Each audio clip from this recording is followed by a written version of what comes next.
Hey! Welcome to Howza Channel. In today's video, we will show you how to reset Google Gmail password. Let's go! Open your web browser and go to the Gmail sign-in page. Type your email and click Next. Click Forgot Password. Google will give you a few options how to restore your password. Option 1. Enter the last password you remember using with this account and click Next. If you are not sure about this way, click Try another way. Option 2. If you have your phone number connected to the Gmail account, you can get a verification code. Click Text. Enter the code. Click Next. Option 3. Click on I don't have my phone after Google sent you a verification code.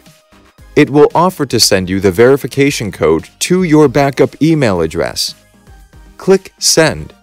Enter the code. Click Next. Option 4. Click on Try another way if for some reason the backup email didn't work.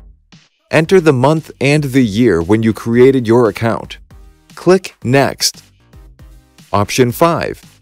Enter an email for Google to contact you to review your request about your password change. That's it. Thanks for watching the video. Please like it and subscribe to our channel. We upload new tutorials every day.